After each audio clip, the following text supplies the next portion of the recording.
Yeah, it probably isn't, folks. All of that type of stuff is probably is. You couldn't hear it, probably because I forgot to turn the damn mic on. Hey, everybody, again, welcome to Coffee Hour. I'll start over again because everybody's like, dude, I couldn't hear him. I forgot to turn on the mic. Again, maybe I didn't have enough of this morning. Welcome to Coffee Hour. And so hopefully now you can hear me as well. So forgot to turn it on. So, hey, thank you all for joining me here today on Coffee Hour. We come to you every week, Monday through Friday, with different topics, different things. You get to chime in and join the fun. In fact, because of that, I'm going to actually reset the hour because I did forget to turn on the audio. So again, hey, everybody, if you were sitting there going, dude, I can't hear nothing, it's just, it's a Tuesday. It's not a Monday. It's a Tuesday. But thanks for joining me and thanks for telling me you couldn't hear me. Because I wasn't paying attention to the audio. The new studio that we're in, I'm still getting used to everything. The lights are really brighter in this one than it was when we were in Texas. So a lot more stuff to kind of tickle the senses here in the morning. But thanks for joining me, taking the time out of your day to do so. Let's do some shout outs here. Charlie got me. He realized I had no sound. Wall, thank you. Thank you. You're most welcome. Glad I can help you out. And we got some regulars in here. Paul, again, thanks for joining me. And also, since I probably didn't have the mic on, thank you again to Mike.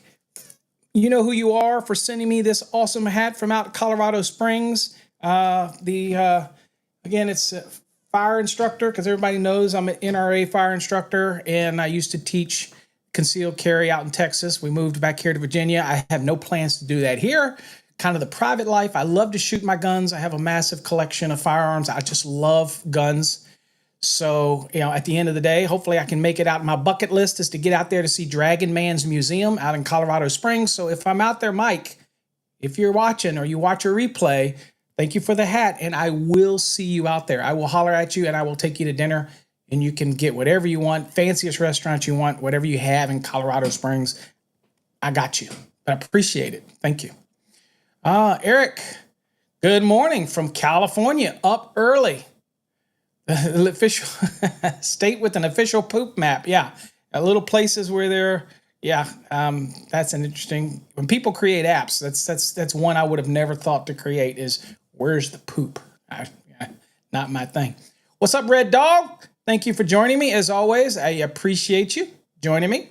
So today we're going to do a little exam prep. We're going to look at some questions. It doesn't matter whether you're preparing for an electrical exam or not, dude. We're just going to learn the NEC a little bit better today. We're going to dissect things. But if you are preparing for an electrical exam, and I am known for breaking down questions and being able to give insight on things. But before I do that, I do want to answer. I have things beeping here. I don't know what's beeping. I do want to answer a question that came in from somebody this morning. So it might be watching. Let me see if I can find this question. I didn't have it geared up to put it on the screen because it came in and I just noticed the thing. So let me see if I can find this question. Bear with me for a second, guys. Let me find this gentleman's question so I can answer it for him. Okay. All right. So it's a Fast Track student that's in our program. I can tell he is because I recognize the name, even though we have thousands of students. I do recognize certain people.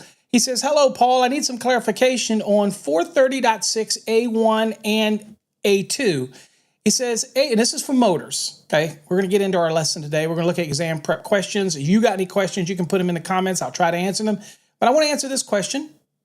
It says, Paul, he's seeing that 430.6 A1 and A2, it says, A1 says to use the table values at the end of the chapter for ampacity of conductors, current rating of switches, and current rating of branch circuits, short circuit ground fault protection. So for motors, 430, we're going to use what? We're going to use 430.248, 249, and 250, all those in the back, right? And that's where we're going to get the FLC, and that's what we're going to do to size things like the short circuit ground fault protection for motors. We're going to use that to size the conductors under 430.22. We're going to do that to size motors for feeder applications in 430.24, short circuit ground fault protection in 430.52. But he goes on to say, but A2 says to use the nameplate value for the same things. No, it doesn't, Benjamin. It does not. And we're going to go look at it. Okay. So you watched my video. And so in the video, there are very specific motors that we're using in the video. So they're obviously going to be using FLC. But it's one of those things where it's like, no, it's not as it appears. So I want to go to the code and show you. So here's 430.6 and here's A1. Okay. And this, of course, tells you that you use the table values for other than motors built for low speed, that is less than 1200 RPM, or high torques. And for multi-speed motors, okay, the values given in 430, 247, 248, 249. And again, I don't know why I don't have the entire screen on here, so bear with me while I make an adjustment, because I really do want the entire screen on here. Hold on. I want to make sure I get everything in here. Okay, sorry about that. Okay, so it goes on. It may be harder to see, but there you go. So it says right here in 248, 249, and 250 shall be used instead of the actual current rating marked on the motor's nameplate. Okay, so for ampassive conductor, current rating of switches, current rating of short circuit ground. Okay, so that's what we have. So that, Benjamin, is what we use to size all those things. Now, if you go down here and you look at number 2, it says nameplate values. And it says the motor's nameplate value, current rating, shall be used to determine the values of the following. Overload protection, right? 430.32, overload protection.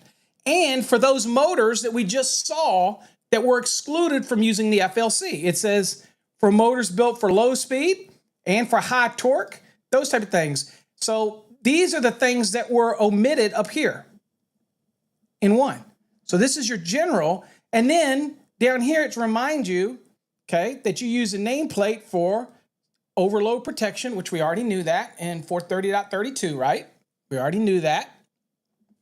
And of course, down here for those low speed or high torque motors, then we're going to use the nameplate. Or for large motors exceeding the values in part, what is that? Part 14 shall use a nameplate rating for the conductor sizing. Okay, so they are not the same. Right? So he was saying that they are the same. They are not. Different types of motors. Now, for the most part, the motors that you're going to use pretty much every day of the week, especially for exam prep and things like that, they're going to be just normal motors, squirrel cage motors, things like that are going to be using the FLC value in 430.248, 249, 250, those areas. Okay, but just remember, for overload sizing, 430.32. Okay, you're going to use the nameplate for that. Now, is there any time where we're going to use the nameplate for conductor sizing for motors? Absolutely. If you have intermittent duty, things like that. And where do we see that? That is in 430.22E. And so I'll just bring it there so we can wrap out this for Benjamin, who submitted that question. So Benjamin, you're going to look for motors right here. And then when would you use the nameplate? Right here. If they're other than a continuous duty motor. So on an exam, they're going to have to tell you it's continuous duty, or they'll tell you that it is what? That it is an intermittent duty, short time duty, periodical duty, or periodic duty, or varying duty. And then you would apply these percentages down here. But these percentages are going to be from the nameplate, not from the FLC, okay? All right, so hopefully that answered that for Benjamin. And that's what we do here at Coffee Hour. If you got questions, I'm more than happy to break them down. That's what we're here for. So whether you're a lover or a hater, doesn't matter. I welcome all people, and we try to break things down in the code, make it easier for you to understand. Okay, so let's get into some examples. We don't have any questions. Again, what do we have here? Eric says, have you heard feedback from guys who took the NEC test? I get feedback all the time from people that are successful in their exams, and they send me texts, and I love to live vicariously through the students, or what I say family members who go through our program, because again, your investment in our program is not just helping you. Obviously, you're investing in me, you're investing in my family, and as I transition to where I've been doing this for 39 years, Electrical Code Academy becomes my main focus. It feeds my family, and so again, your support it is major, and I'm very appreciative of that. Whether you're buying our coins, And I get it, but you have no idea how much we do appreciate it. So again, yeah, I love hearing from students all over the country and their successes, that type of thing. I love it. Okay. Let's see, Adam. What do we got, Adam? Adam says in the 2023 NEC Cone, Cone is available for download or laptop phone availability. So the NEC is available in Link. Link, you go to nfpa.org, you'll see Link. And Link is what you use. So you can't get PDFs of the NECs anymore because people would steal it and share it. So now we recommend is you get the link and you can use that on any device, laptop, desktop. I use it. Downside, I wouldn't recommend it for exam prep because it's electronic and you can't use electronics in exam. And two, it doesn't have an index, so it doesn't allow you to use the index to look things up. And you'll see that today. We don't get the luxury of using the index. You can use it, and I'll make suggestions, but you don't get that luxury when it comes to the electronic because it doesn't have an index. I wish they would add it, and I keep saying that I'm going to scan it in, and I keep saying that, and I don't do it. One reason is my scanner here at the office sucks, so I got to get a new scanner. Anybody got recommendations on a high-end scanner? The one I brought from Texas, I didn't do a lot of scanning, so it sucks. So, yeah, at the end of the day, you don't get the index, so it makes it hard to study. Plus, again, you can't take it in for an exam, okay? Also, I should mention, it is not working over on the coffee hour over on Fast Tracks Tube, so we're going to have to sort that out and see what's going on with that because the developers can't something is wrong with the stream, so we can't get that sorted out. So that's why we're opening it up on all of the platforms, LinkedIn, YouTube, Facebook, and everything, because we can't seem to figure out that bug over there. But we will. We'll figure it out. Let's see here. Estrada, buenos dias from New Jersey. Thanks for joining me. New Jersey. You got any drones flying over? What's up, Adam's got his pint of coffee kicking in. There you go. You need it. When I get talking, you need a pint of coffee. All right, so let's go on and look at the code book real quick. Let's go look at some exam prep questions and dissect them. How about some fun? Now, remember, you can put your answers in the comments, give a code reference. It doesn't matter here. We're not going to be overly technical about it this morning, but we do want to, we're going to look at some exam questions and kind of try to dissect them and see what we can find out. All right. So here we go. So this is the first exam prep question that we have on the agenda today. It says a legally required standby system shall have a standby power ready within blank seconds after normal power fails. Okay, so let's think about this one.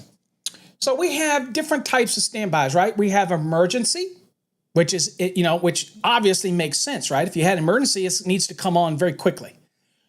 We have legally required, which may not be required by emergency, but may be required by your local jurisdiction. Okay, there might be other rules that requires that. Okay, makes sense. And then you've got regular standby, which is like what you'd have for a house, which is, your generator. And we'd like to think that's emergency, and we call that thing emergency sometimes, but it is far from an emergency. So it's, unless it's, powering the mother-in-law and you don't care for the mother-in-law, then maybe that's what you want. You want that optional standby. I say that, but I've never had a mother-in-law that I dislike. But anyway, different types of legally required systems. So in the National Electrical Code, and we learned this in our Fast Tracks program, but in the National Electrical Code, you could go to the index and you could be looking under standby power. You could dissect this and look under legally required because that is actually a thing. So you can look up legally required standby systems in the index. Get used to that index. Again, like I said, I don't have it. I'm going to make a note to myself to go on and get a PDF version of the index. I'm going to have to create one. Nobody's volunteered to do it for me, so I'm going to have to create one so that we can use the index because we're going to make Tuesday exam prep a regular thing because I'm getting so many people asking me for it and they like how I teach exam prep. So I want to make sure I give people what they want. And that's what I said. That's what Coffee Hour is all about. All right, so at least we'll make Tuesday that day. Exam prep Tuesday. How about that? So let's look at this one. So legally required standby. So what we would say, now there's also things that we can remember that in a table of contents, also in your NEC, since this is a specific type of system, let's go and see if we have something in the table of contents. So I'm gonna go here and let's see if I can even get, I don't even know that we have a table of contents here. Well, best that we can get is here where it's broken into chapters, right?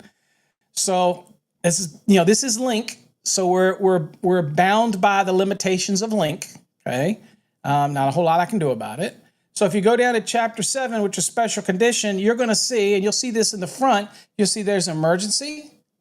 You'll see that there's a legally required standby, and then you'll see this is Article 702, which is optional. Okay, that type of thing. So Edgar says, "Oh yeah, there you go." He likes that exam prep. So in this case right now, for me, if I was doing the book and I was in the table of contents and I saw 701, I'm just going to go to 701 because I know that 701 can't be large, and I'm looking for something specific. Okay, what I'm looking for is the seconds or the time that it transfers from power failure to the legally required standby. That's what I'm specifically. So I'm going to be bold scanning, especially I'm not going to be probably in this one. I'm not going to be flipping through the index much. I know that there is and you'll learn it in a good structured program. You're going to learn that there's emergencies, Article 700, legally required 701, optional 702. Hammer those in your head. That's kind of one of those things that you just remember because those are low hanging fruit on exams. All right. So we're going to go here to the code. And I'm going to go right to 701. And bold scanning, for those that always ask about bold scanning is just, we know that we're talking about, in this question, a transfer of power. We know we're talking about seconds. Seconds is a key component because obviously we know that in our question, it gave us options, 10 seconds, 60 seconds, 90 seconds, 120 seconds, that type of thing. Now, if you already know what the emergency is required, the time factor, then you can mark that off, and now you have a 33% chance of getting it right because you just got rid of the one you knew. And we know that emergency is 10 seconds. So we got that off. So now we only have 3 other options. Okay? We had the 60, the 90, and the 120. Okay? That's how you make sure that you get rid of things that you know clearly are not the answer, right? And get it out of the way so you actually increase your odds. All right. So in our case, let's go here. So we're going to be bold scanning, and what we're looking for, and hold on, let me make sure I bring up my thing over here. Okay. So what we're going to do is we'll be bold scanning. Okay. Nothing in there about seconds, nothing in there about transfer, nothing. This is bold scanning, by the way. Capacity and rating. Okay. Nothing in there about that. Transfer equipment. Okay. Getting closer, but nothing about the time factor. Signal. Okay. Ground faults, okay. Signs, okay. Markings, labeling, no. Okay. All right, now we're getting to circuitry, okay. No. Nothing here about that. Okay, sources of power. Okay, so this is talking about, okay, so I have normal power, and then I have other sources of power, whether it's a generator or whatever, that is going to be the legally required. Okay, so we know we're talking about the transfer of power. So in your mind, you're breaking these down.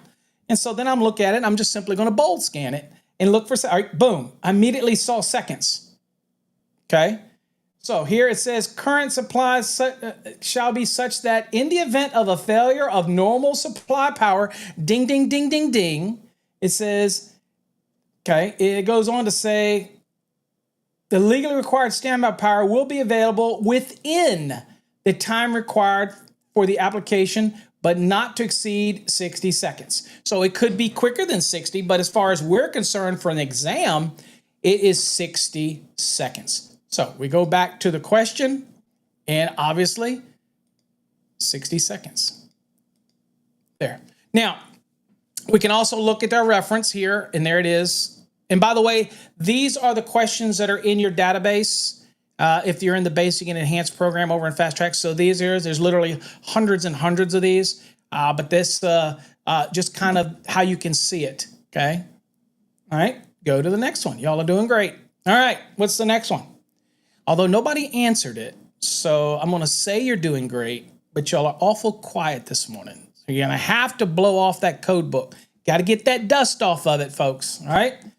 All right. Next, the bending radius for the inner edge of AC cable shall not be less than blank times the diameter of the cable. Okay. So you might know this. So this is a good example of on an exam is you might already know this question, this answer. And you might say, dude, I don't need to look this up. I know it. Well, in that scenario, y'all have heard me talk about the 3-wave methods that I do when I'm teaching people how to prepare for an electrical exam, 3-wave methods. And if you haven't watched that video, it's over on Fast Track's Tube. It's also available, I believe, still on our YouTube channel. Is that you have to go through when you sit for that exam, in order to get rid of those nerves, what you really need to do is the moment you sit down, you go through the little process of the sky is blue and all that in order to kind of get you familiar with the checking of the system and marking things. Once you feel comfortable and you're ready to start, when you start, you need to just go through, answer every question that you just know right off the top of your head. You don't have to look it up. If for a minute you stutter and you go, I think I'm right. The moment you say that, I think I'm right, then just electronically mark it and move on to the next question, because now you put that seed of doubt, okay? And so what we're trying to do is go through the exam quickly first and answer everything that we know right away so that we're reducing the number of questions and we get more time for each question. So I would use the electronic if you're doing an electronic exam. If you're not and you're doing the kind that you're writing on pen and paper type of thing, then they give you scratch paper. If you're going to pass one up, make sure you write down that question so you can come back to it later, okay? So that's it, the writing one down. But that's why they give you scratch paper for also calculations. But if you have an electronic one, if you see a question and you know the answer right away, answer it, okay? Because usually your first gut answer is right. Now, you might, as you're scrolling through later, you might see the answer somewhere else and you might say, ooh, I got to change it. But I'm telling you, statistically, mark it and move on. So as you go through it now, what happens is after you get past that first wave, you got all these questions that you checked because you didn't know the answer, right? So that's the second wave. And then you go through the second wave and you spend a minute to a minute and a half on those questions. If you don't answer it, you leave it checked and you go to the next one. Because then when you answer one of them, you uncheck it and then you keep going. And then you have that third wave, which is all the remaining ones that you have checked. And every time and in that third wave, you're going to answer it before you move on to the next one, okay? So that's a process of how you do the exam. And you're building up time as you do it, but we call it the 3-wave method. And that's the best way to prepare. And if you want to watch that video, it is definitely over in Fast Track's Tube. Just search for 3-wave method or go to our YouTube channel and search for 3-wave method and you'll get that video. I think we still have it up there for free. All right, get back to the question. So I have John jumped in and he says it's 320.24. So John knows that AC cable is Article 320. And we also know that we could go to the index and look under armored cable and I'm sure there's bending radius. But John, I'm sure also, because John's in our program, he also knows that AC cable is a very short article, couple pages, if that. So bold scanning can be your friend if you don't know the answer right away, because bold scanning is going to help you hit it. What am I looking for? Bending radius, bend, bend, bend. Those are key trigger words, bend, bend, radius, that type of thing. So, and then of course the answers, which have 5, 8, 10, and 12. Those are the things that you're going to lock here as you're bold scanning. So that's what we're going to do. We're going to bold scan it, and we're going to get it. So let's go back to the code. All right, so we're going to go to 320 because we know in our structured study program, by the way, there's a difference between just flipping through the code book and actually getting a structured program that forces you to go in and out of the code book. Okay, whether you like our fast tracks or not, it's designed for you to go in and out of the code book by following the chevrons. We're trying to get you more familiar with flipping through the code book. So inherently, that's what it's doing. All right, so here we got this bold scan. So that has nothing to do with bending, nothing to do with bending, nothing to do with bending. I've been here only a couple seconds, nothing to do with bending, nothing to do with bending, and yeah, nothing to do with bending. Nope. Bending radius, boom, okay? 5 times. I see the word diameter. All those things locking in. I focused on it. So that's why I tell people preparing for an exam is a mental state. It's not just buying a code book and say, I'm going to study and flip. Now, some people are just good test takers. Some people pass, even if they barely study. How many of you had somebody in school that was like that? That you studied your ass off and they barely studied and they always got A's. I was one of those guys. I barely studied. I hated school, except for vocational part of it or going over to electrical and that type of thing. I loved math. I hated English, as y'all folks can probably tell. But at the end of the day, I always got good grades, and it used to make my friends, it drive them crazy because they'd have to study. A friend of mine named Mike Shackelford, he used to have to study so freaking hard. And me, I was like, dude, I was busy spitballing and goofing off in school. I was that goof clown. But every time it came time for an exam, no problem. And I don't know what it was, whether I could just retain it, reading it one time or whatever, but everybody's different. And so it would tick them off. But what happens is it allows you to be able to look at a question and dissect the important pieces, lock them in the brain. And then when you're looking at the question, it just comes out. So use the question, use the answers, use specific key topics in the question, and that is how you dissect it. That type of thing. All right. So Anthony's late to the party. Okay. You was listening to as long as you were listening to an episode, you're all good. And Anthony's probably listened to our podcast, which, by the way, lick the finger. Okay. So by the way, all of you can get our free mobile app over on our website. When you get the mobile app, it will look like, whenever it loads, it will look like that. And all you got to do is go up here to podcast, hit podcast, and it will pop up the two links to the Master the NEC podcast or the Let's Ask Paul. Then you just click Master the NEC podcast, and boom, it gives you this amazing Spreaker player.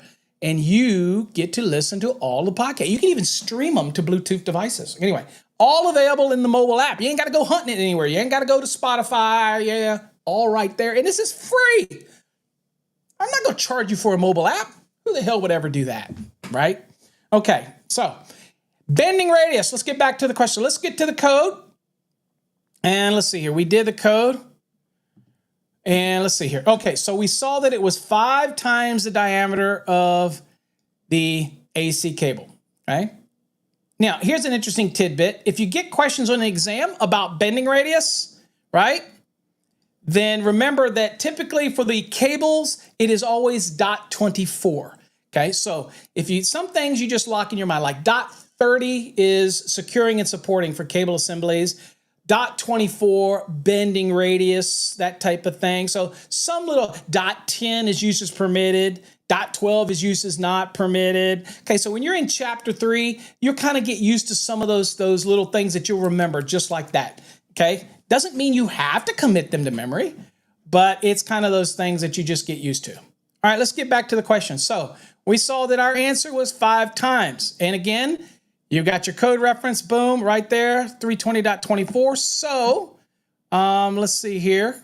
John had give us the right answer. So John. Good job, John. Obviously, I'm going to brag on him. He's in the Fast Tracks program, doing very well. All right, go to another question. All right, next question.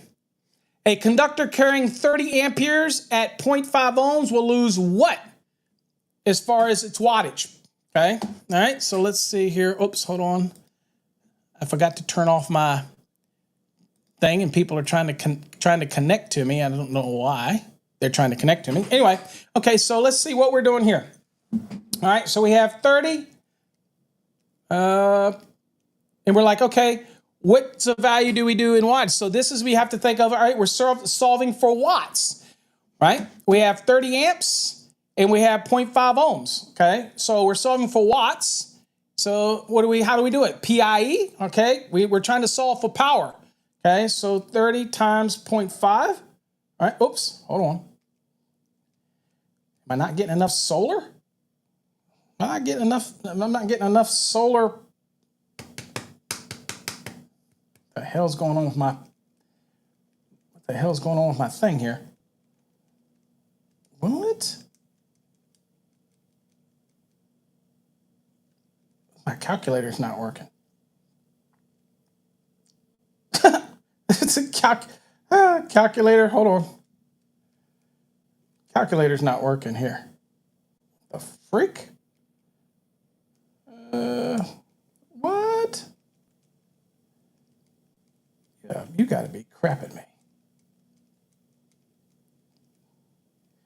All right, we're gonna do it. We have to do it on paper. My calculator's not working. Okay, I can throw it across the room, and that would do no good, right? Let's see what we got. Comments real quick. Oh, Frank, welcome into the welcome into the show. Thank you, Frank. Always there to join. Real quickly before I work this out, Anthony says I'm doing a master review right now. I've written the engineer up for 16 items thus far. Oh, you're doing a review right now? Okay, yeah. Well, I remember doing plan review. I used to read all, tear people up when it came to the plan review part of it, right? And really, it was one of those things where, it was a matter of the, all the things that they had to correct, and then they would submit the corrections to me. And I would be like, okay. All right, so in this one right here, we look at it and we say, okay, I've got amps, a mouse, got amps, but I don't have any voltage. So let's see here. So I'm gonna see what all I can solve. So I wanna see if I can find the EUR. All right, so I wanna see if I can't find, I've got the amps and I got the resistance. So I'm gonna use, okay, there's our ohms. Shit, you can't see it. There's our ohms wheels. I can't write on the screen. So first thing I'm gonna do is try to solve and find out what voltage we're dealing with here. So I've got 30 amps. I'm gonna multiply that by, remember the EIR, the pi, E on the top, do a line, then from the center line come down, so it's EIR, right? And then we got pi wheel, which is P over I times E, right? Okay. So first thing I'm gonna do is I'm gonna do 30, and I'm gonna do that times, the resistance was 0.5, and that gives me 15, okay? So I've got 15 volts, okay? So now I'm gonna do pi, solve for pi, so I'm gonna do I, which again was 30, and I'm gonna do that times 15, and that is, I can show this to you, 450, okay? So this is a unique one on an exam because I've gotta do two things, right? I'm going to use, and I wish I could show this. It just really doesn't show up really well. As you can see, guys, maybe y'all can see it. Oh, you know what? Let me come back real quick and I'll show you. Just for those that get those kind of questions that are theory questions, whatnot on an exam. So see, I had the two typical PIE, which is your pi, and then I had the EIR. These are very basic ohms wheels. And so you can write these down on scratch paper when you sit down. Usually they let you do this, right? And do all that type of scenario. They'll let you fill it all out and do that type of thing. Or some exams like Texas, when you do the calculation part, they actually give you some ohms wheels, that type of things. But this is a very basic ohm wheel here. So I had to solve and find voltage first. So I found the voltage. And then once I found the voltage in this system, then I can calculate out the power, okay? So let's see, outdoors has some answers here, 12, 15, 15. I'm not sure which one you got. Which one is it, outdoor? You got 12, and then you're at 15, and then you're at 15. Okay, so he says 15 watts, okay? All right, so let's go to the question. Oops, sorry, let's go to the question. Very typical question on an exam for the theory part. All right, let me give you some tips real quick about theory questions on an exam. Typically, there's only going to be a couple. So don't lose your mind trying to solve those. Those would be like that question you can't answer right away. So let me give you some more tips because that's what we're here for, right? On an exam, if you're doing a journeyman exam, usually what they do is they mix calculations and theory into the exam questions. There's only going to be a couple. So if you come to a calculation, and it's like Texas with a master's, it's two separate exams. That's different. But if you're in a journeyman exam, let's say, or even a master that has both calculations and theory and just regular code lookup all in one exam, then when you're doing that wave method, guys, the first thing you want to do is if you get a calculation, go on and mark it and skip it. Don't spend no time on it unless it's so freaking easy. because you're going to have more time in the second wave. Right now, we're trying to build up time so that we're not in that time crunch, so that clock is not ticking. So skip the calculations and anything that would be theory that you're going to have to scratch the brain, because this is kind of a calculation, but it's really theory. Skip it and say, okay, I want to get this in the next wave. I'm trying to answer as many as I can answer. That's the goal. That's what you should be pushing for on an exam, okay? But in this case right here, you had to use two different formulas in order to come up and find out what the wattage was, okay? So take you back here. So it says it's this one. Let's see here, right there. But I think we saw that it's this one. So I'm going to click this one. And boom, there it is. And that is just electrical theory, okay? I knew what you were saying, Outdoor. I use the opportunity to tease anybody I can. And but no, I get you. But you can see how quickly somebody might just choose 15 on an exam because they didn't do the next step. So there was 2 steps there. In Texas, for example, on a calculation, believe it or not, guys, that's called a 2-step math question. And so basically that counts as a 2 steps. So that would be on like a master's calculation. That is considered a 2-step math question because it wasn't just one thing you had to do. You had 2 calculations that you had to perform. Okay. And everybody did notice calculators working because when I sat it down, it obviously can get more light than when I was doing this, and it must be weak. I don't know. She's working. So probably not because I just threw it down. So that probably ends that. So, all right, let's see here. Anthony says, Paul, as I took my E3 recently, these questions you shared were on my exam. Yeah. And hey, folks, here's some surprise news for you. A lot of the questions in our database that we have in some form or fashion do appear on electrical exams, as well as a lot of our competency reviews. Now, I can tell you in our Fast Tracks program, the competency reviews are going to be much tougher than what you would ever experience on an electrical exam because I think that you need to be over prepared. And again, people ask me all the time, do you write a course for journeyman and masters and separately? And you know why I don't do that? Because, I mean, obviously I could separate the two. I wouldn't feel like I was a good steward of your money. You buy one course, you learn the NEC. I don't care whether it's journeyman or master. Again, if you study, then you're going to be okay on either exam. So that's why we don't break it up. We just teach the code flat out. I don't try to get in those nuances of charging you money for a journeyman and then charging you money for a master, okay? And with our new courses, they don't expire. So, hey, I mean, you can use it to get your journeymans. And then when time comes around to get your masters, boom, okay? Yeah, competency reviews are difficult, especially Unit 8, 11, and 13, dude. Those will kick your... See, do I have a beep? I have a beep sensor. They will kick your... So I'm just saying, okay?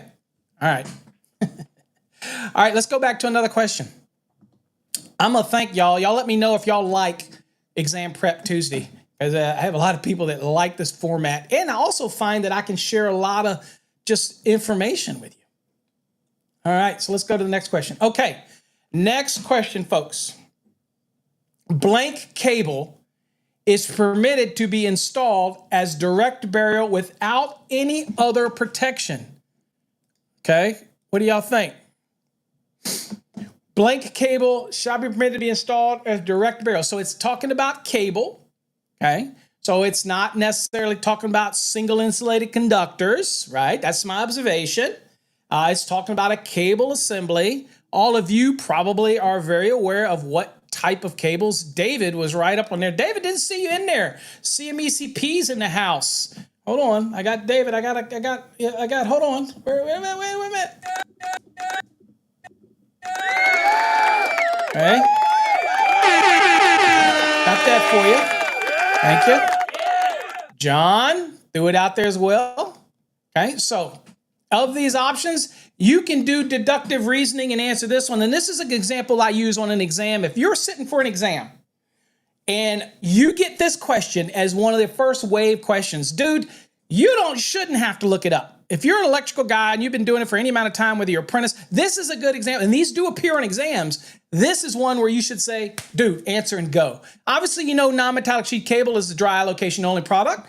SE cable is above ground product only. And THHN has no rating to be direct buried anyway. Although typically THHN is also THWN-2, okay? But it can be in a raceway underground, but not direct buried. So this is one of those no-brainers where you're like, dude, I don't even have to look it up. But we do know what article is, because this is always good to train the brain, is what article is UF? It's Article 340. And of course, you can look up underground feeder and branch circuits in the index, okay? And then you can look for uses permitted and uses not permitted. I would say this is under the uses permitted in dot 10, right? So that's where you would go for that, okay? And you get the uses not permitted and uses permitted. So dot 10 is going to be permitted uses.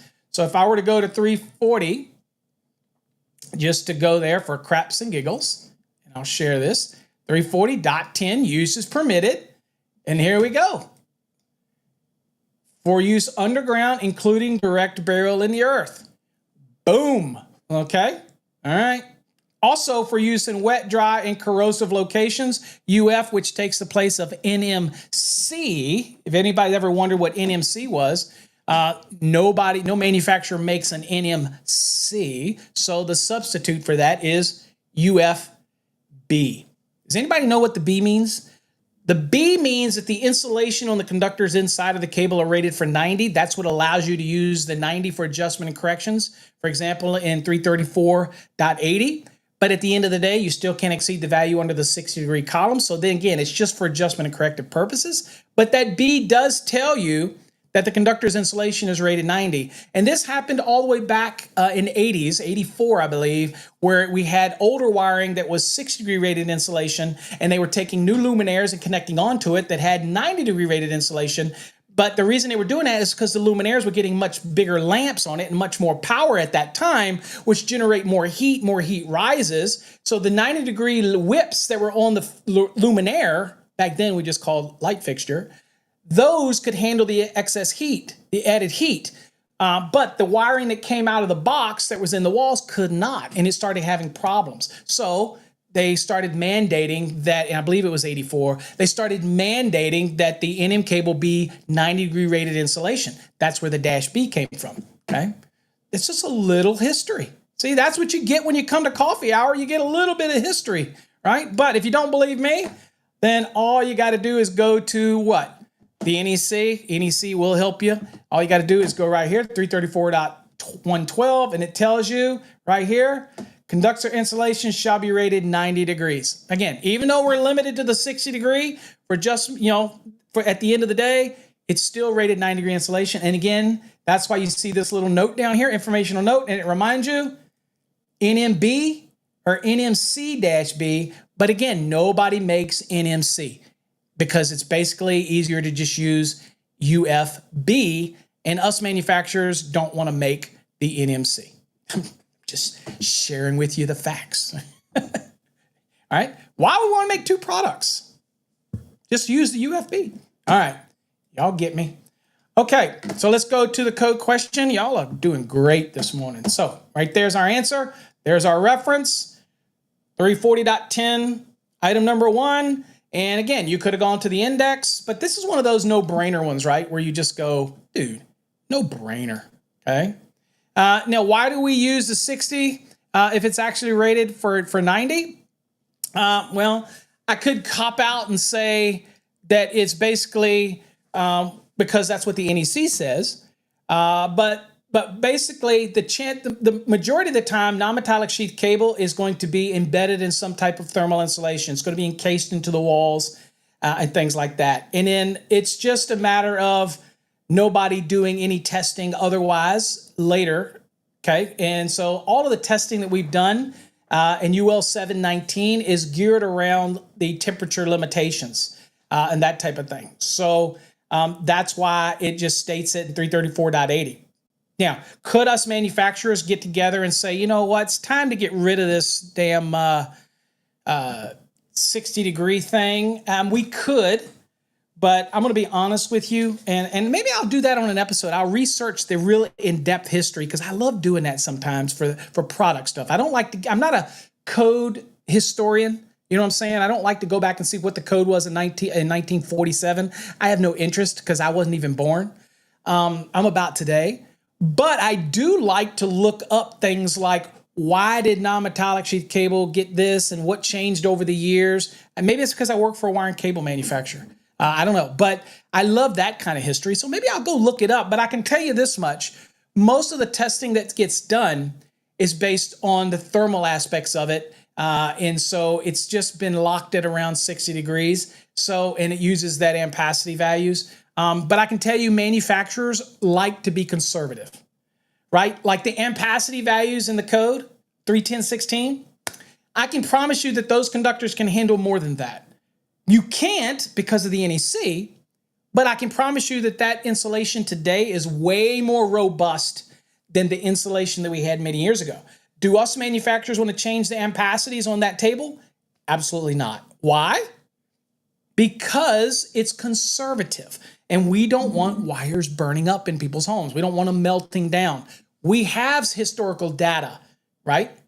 And we don't want to get away from that type of thing.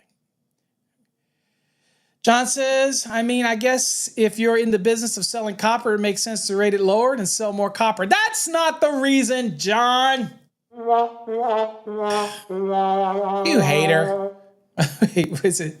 Why do we use 9? Actually, I answered that question. All right, John, why are you trying to be a hater this morning? That is not the reason us manufacturers didn't get together way back 3, 4, 5, 6 decades ago and said, if that was the case, we would be pushing voltage drop even more because that pushes bigger conductors. Now, there are reasons to do that, and we can talk about that in another episode, why voltage drop actually, since it's a recommendation, but really is important. I could explain that, but then that would take up my last 14 minutes, so I don't want to do that.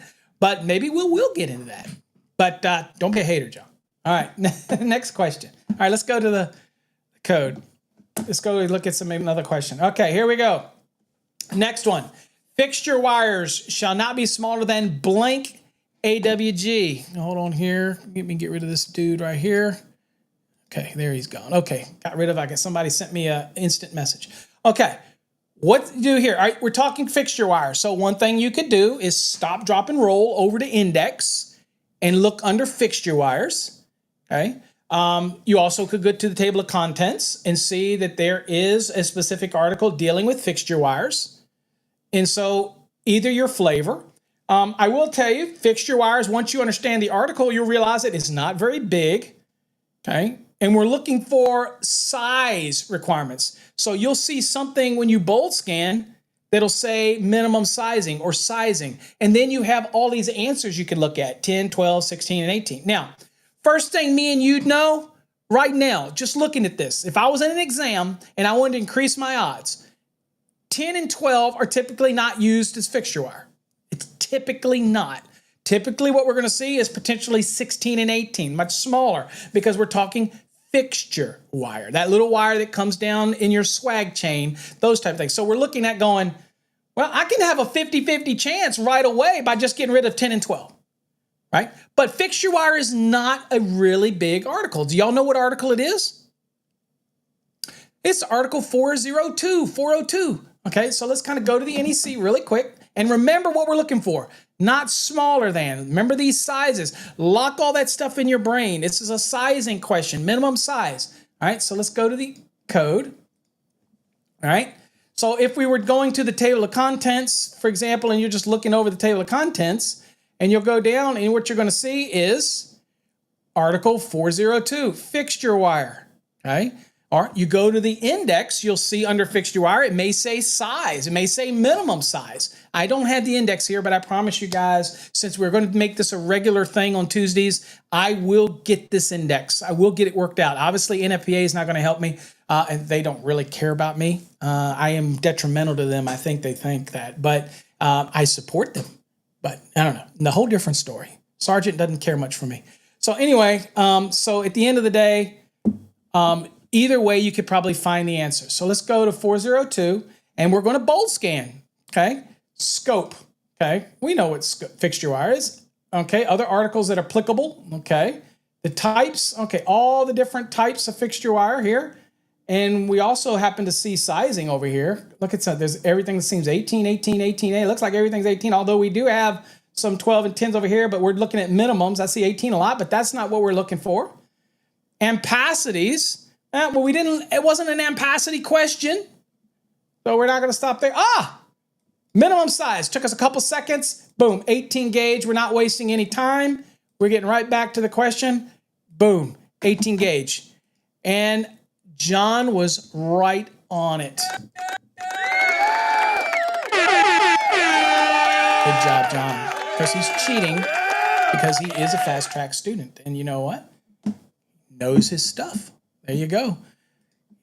Outdoor Man. Outdoor Man. By the way, I love that series. I love that old Outdoor Man series.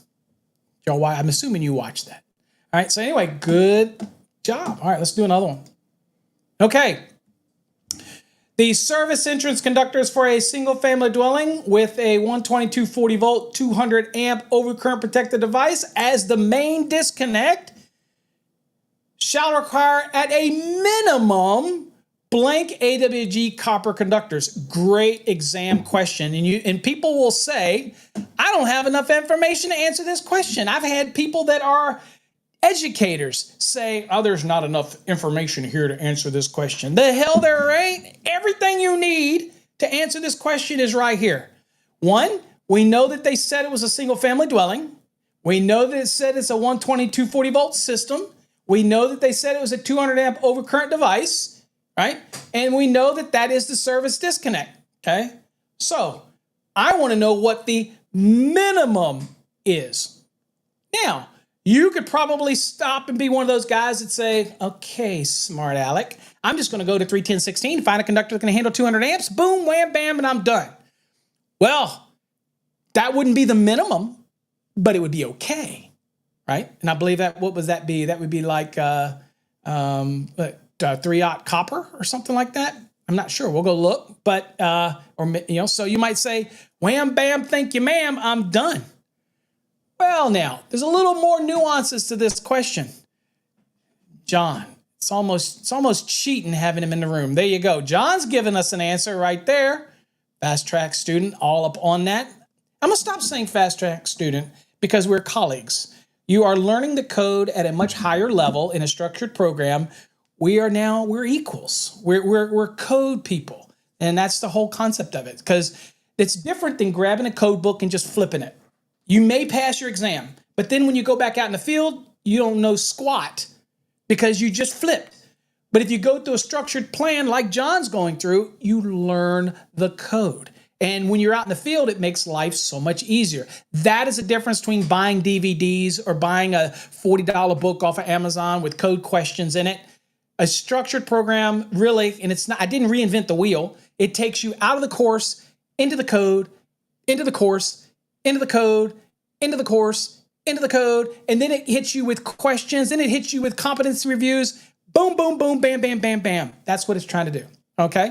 All right, so let's go. Boy, there is, and I promise you folks out there, no, you're not. John, you are not ruining it, my friend. It's impressive. I love it. You keep it up. You're getting something out of it, and that's important. So don't stop. You're not ruining anything, my friend. You're doing amazing. Love it. All right, so code-wise, let's go to the code. So in this case, if we're looking at that question, then we go, okay. So first thing I'm going to realize is that I'm talking about the 83% rule, right? That's the first thing that should come into your mind. If you go through our program, you're like, okay, but let's just say I went to the NEC. And I'm going to show you why this is important. So I'm just going to go to the NEC, and I'm going to go to 31016. This is a great question to go to. And I'll go 31016, and we go, hey, Paul, I'm in the field, dude. I don't care about your freaking code book. That's what I hear from people all the time. You don't do it anymore, Paul. You're not a doer. You're not an electrician. You just teach it. You're one of those that can teach it, can't do it. As if I didn't do it for 35 freaking years and got the cuts and scars to prove it and built 2 electrical contracting businesses. Don't mind me. I'm just teaching you code. Okay, again, that's my haters. I got my share of them. All right, so let's go to here and we'll look. So just for craps and giggles, obviously we're over 100 amps, so we're going to be in the 75 degree. We're very familiar with 110.14c, right? You and me. All right. So we come down here, and so you would look at it and say, well, most electricians would, and you can't see it. You can't see it, but over here it's 3-aught right here. Okay. A little bit of not letting me see it here. Hold on for a second. I'm going to change that because it drives me crazy when that happens. So bear with me. Okay. There we go. So you see right here, it's 3-aught and it's 200. So a lot of people in the field would just go, I'm just going to do 3-aught and let her go. I'm a frugal guy, and I might lose the bid over somebody else with the price of wire today, right? So I'm sitting there going, well, wait a minute. It said minimum. This is okay. I mean, I could run 3-aught. And then you get those people out there. All right, bear with me, folks. You may be them, and I don't want to offend you, but I'm an equal opportunity offender. You have some people out there that'll say, dude, I never do the minimum, Paul. The code's the minimum. I always go over the minimum. This is a good example. So maybe you use 3-aught. You're thinking, I don't do the minimums. I go over it. Well, you're going to lose the bid to me because I'm going to use what the NEC says. But if you want to go bigger, you want to do that, you want to charge your customer more, you want to do that, you do it. Historically, if there was a problem with it, the code would have changed. People would be submitting it. Code panels would change it. It's historically, there's so much diversity. I was funny because I saw Steven 120 do a video of showing all the luminaires on in a house and what the amp draw was, and it was under 5 amps, and he had everything on. There is so much diversity in a dwelling, for example, that this rule makes sense. It does. So again, you can do what you want, but again, you do what you want. Yeah. Anthony says, those people are annoying. Says, I always never do the minimum. I do everything above code. Well, good for you. That's between you and your customer. It's got nothing to do with an exam, which this question asked the minimum. You know what I'm saying? So yeah, it can get annoying, but I get it. That's there. And their reasoning is, as you say, they don't understand the code, how it works, and why it's a minimum safety standard. People hate when I say that too, minimum safety standard. They hate it. It causes their head to go crazy. And they say, well, what do you mean by minimum? Because if you do it per the NEC, then it's going to be as minimally safe, but safe, as you can get. If you want to go above it, then what's your rationale? You have to negotiate that with your customer if they want to pay more for you to go above it, or maybe you just feel more warm and fuzzy going above. That's up to you. I'm not here to judge you, but why, right? All right, so let's solve this thing because all of you are throwing out those references and you're absolutely right. So I could go with a 3-aught if I wanted, but that doesn't answer our question. So what we're going to do is we're going to look at 310.12. And for you older code folks, it's 310.15 B6 or B7, depending on what code cycle you're in. But it has been 310.12 for the last 2 code cycles. So it's a single phase dwelling. Remember our question says that's what we got.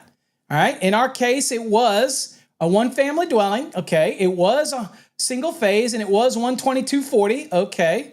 Then you are permitted to size in accordance with 310.12A through D.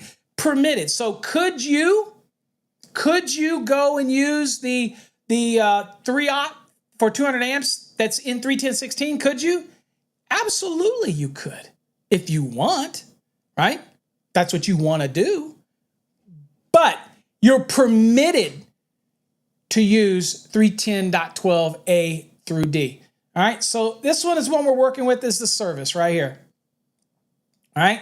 It says for service rated 100 amps through 400, check. Ours was 200 amps.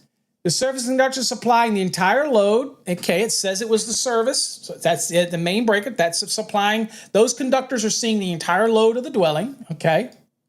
All right.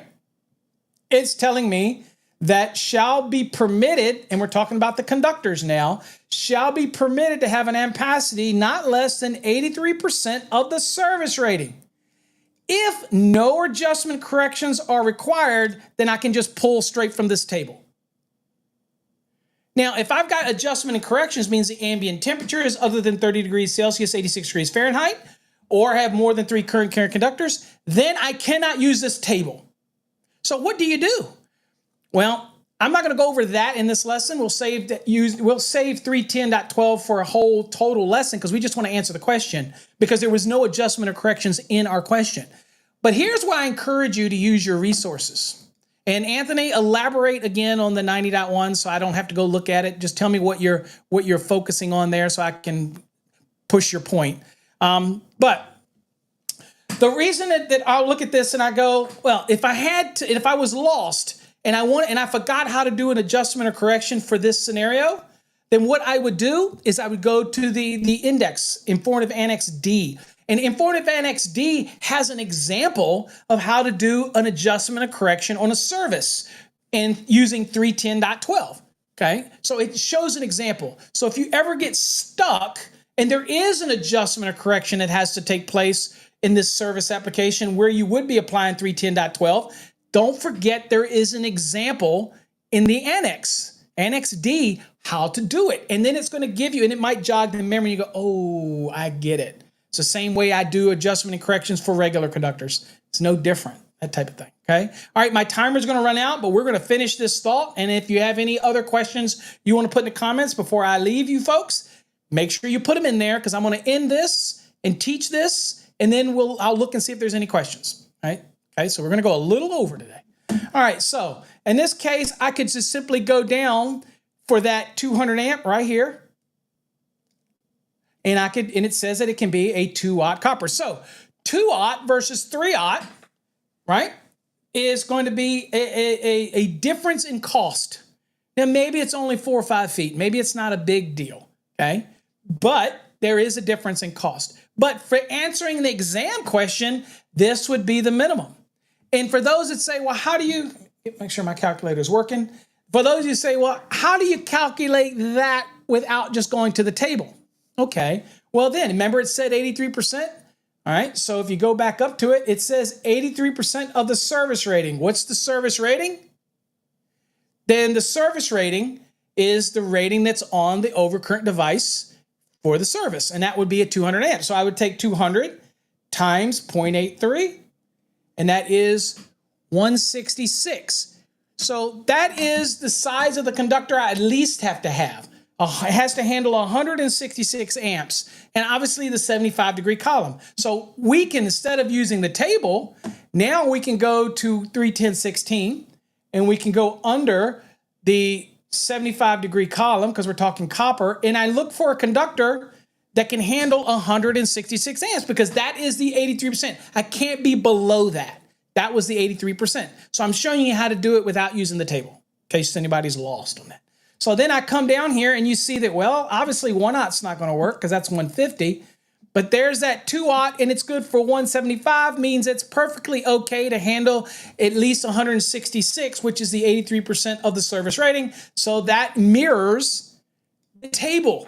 And so I just picked from the table, okay?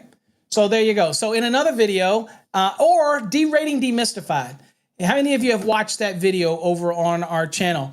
That does explain how to do adjustment and corrections. So if you can't wait, then go watch that derating demystified video 2.0. Scroll to the end. I encourage you to watch the whole thing. But at the end, I do show you how to make those adjustment and corrections, okay, in case you run into that. Now, reality is, I think that probably none of you have ever done an adjustment or correction on a typical 122 40-volt service because you're not going to have more than 3 current conductors, and you probably don't adjust for the ambient temperature. Now, if you live up in Alaska, you should. If you live in Florida, you should be adjusting those conductors' ampacity, but you probably don't.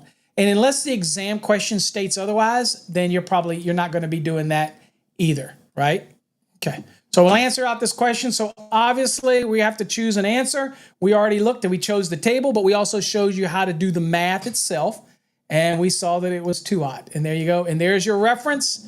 This one just says table 310.12. Okay. All right. So let's come back here. And Anthony is citing 90.1 A and B, Paul. Okay. So I'm going to go look at it because, again, maybe he's pointing something out that I'm should teach or something, you know. Okay, so I'm in the 2023, Anthony. I know you're probably not. But for me, you say 90.1 A and B. Okay. And so for me, I'm going to point out that there is no 90.1 A or B in the 2023 edition of the National Electrical Code, right? So you're probably more talking about practical safeguarding and adequacy and all those type of things, maybe. Okay. But I can't elaborate on Anthony because I'm not sure exactly what you're pushing for, that type of thing. So I'm going to leave it right there. And and I'm using the 2023, so it doesn't have a 90.1 A and B. Okay. I'm sorry about that. All right. John says, everybody be safe out there. Absolutely. It's the most important thing is that you get the job done and you get home to family. And if you're having struggles, anything's going on in your life that you're struggling with, you're in our thoughts and prayers. We will hope things get better for you. And remember, don't give up. Keep pushing forward. If you've taken an exam and you failed it, don't give up. You're going to get it. Relax. I can help you. Okay. And so in our Fast Tracks program, we have what's called Fast Tracks Interact.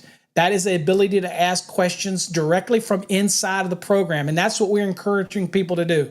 So in your program, it's at the lower right corner. You see this little blue cloud. Click on it. And it only is available in our basic and enhanced programs or in our Mastering the NEC program, which is for people that are already licensed and just want a kind of a code in their pocket all the time. Okay, that's after post-licensing program. That's our Mastering the NEC program. So I encourage you to ask questions. You can send them via paulabernathy.com. You can send emails to me. They're a little slower because I don't catch those all when you send them directly to us. So I encourage you to use our outlets for it. Use our feature, Fast Tracks Interact.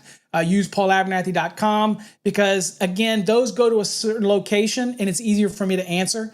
If I answer your email, it's because it just happened to be forwarded me from Darlene or Jeff and any of the new people, Derek, that's helping with the podcast stuff.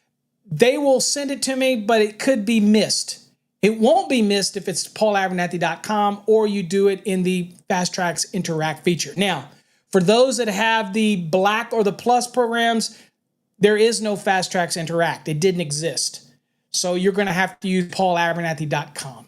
Okay? So, again, absolutely. You know what? I guess I want to gauge what people like and what they don't like. So, I do appreciate everybody that gives me likes and shares. I know there's that one guy out there who loves to give me the thumbs down, and that's fine. I love you too. It's okay. I don't mind. Don't break my heart. It's okay. I know I've got my share of haters, but again, you look past all that. I'm just here to teach you. I'm here to answer questions. This coffee hour is up to you, what you want it to be.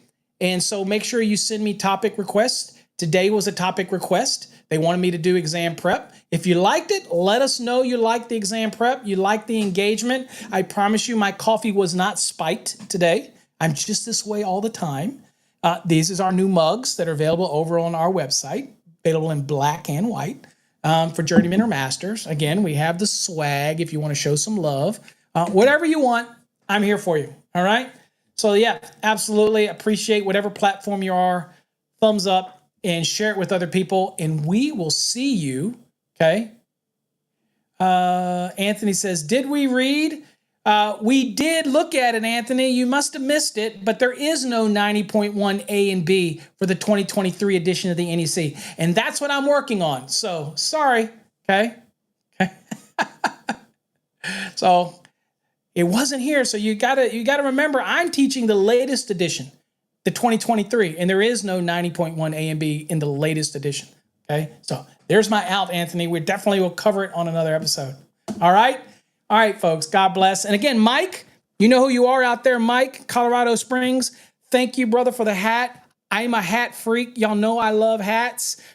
He's a deputy out there, and he sent me a fire. He knows I love firearms. Everybody knows that I'm a firearms freak. I love it, and so. Yeah, but I also am a responsible gun owner, and I believe that everybody can be a responsible gun owner. I don't be hating on no guns. Okay, gun never killed anybody. It's the evilness that holds the gun is what kills people. Okay? All right, folks. Till next time, stay safe. God bless, and we'll catch you on another Coffee Hour with Paul.